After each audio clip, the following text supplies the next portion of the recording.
காகம் நிக்காமல் துரத்துதா இல்ல உங்க வீட்டில் நடக்குதா உடனே மாறுங்க. பொதுவாக நம் வீட்டில் இருக்கும் பொழுது அல்லது நடந்து செல்லும் பொழுது காகம் திடீரென வந்து தலையில் கொத்தும்.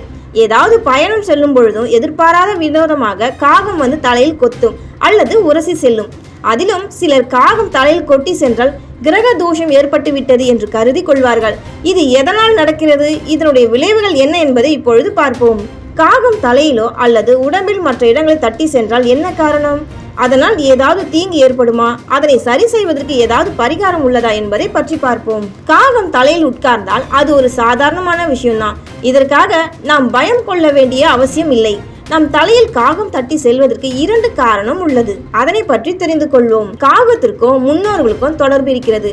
நாம் நம் முன்னோர்களை கும்பிட மறந்திருந்தாலோ அல்லது முன்னோர்களுக்கு திதி கொடுக்க மறந்திருந்தாலோ அதை காகத்தின் ரூபத்தில் வந்து நமக்கு ஞாபகப்படுத்தும் வகையில் காகம் நம் தலையில் தட்டி செல்லும். பறவைகள் மற்றும் விலங்குகளுக்கு இயற்கை சீற்றங்களை முன்கூட்டியே அறிந்து கொள்ளும் தன்மை உள்ளது. எனவே நமக்கு ஏதேனும் ஒரு உடல் உபாதை பிற்காலத்தில் ஏற்பட உள்ளது என்றால் அது காகத்திற்கு தெரிந்திருந்தால் காகம் நம்மை எச்சரிக்கும் வகையில் நம் தலையில் காகம் தட்டி செல்லும்.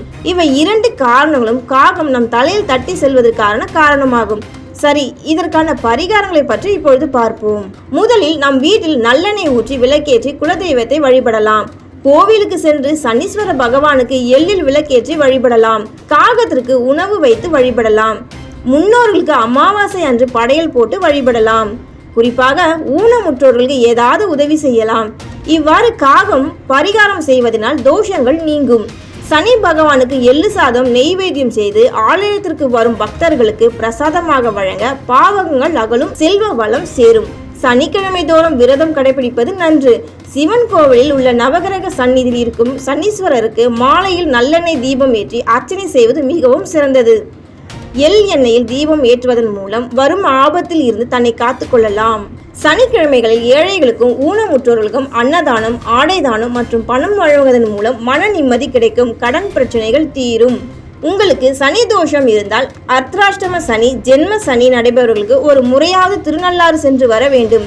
நல தீர்த்தத்தில் நீராடி பின்பு தர்பாரண்யேஸ்வரரை வணங்கிய பின் சனீஸ்வரரை தரிசிக்க அனைத்து காரியங்களும் வெற்றி பெறும், நற்பலன்களும் பெருகும். திருநள்ளாறு தவிர்த்து பிற சனி தோஷ பரிகார தலங்கள் குச்சனூர், ஏரிக்குப்பம் முதலியன சனி பகவான் தனி சந்நிதி கொண்டிருக்கும் அனைத்து கோவில்களிலும் சனி பகவானை வழிபடுவதன் மூலம் தோஷ நிவர்த்தி பெற முடியும். இது போன்ற முக்கிய நிகழ்வுகள், அரசியல் தகவல்களை ஆழமாக மாறுபட்ட கோணத்திலும் அறிந்து கொள்ள மறக்காமல் பாரத் மெயில் 24 பக்கத்தை பின்பற்றிக் கொள்ளுங்கள். உங்கள் ஒவ்வொரு ஆதரவும் இது போன்ற பல நிகழ்வுகளின் பின்னணியை அறிய உதவும்.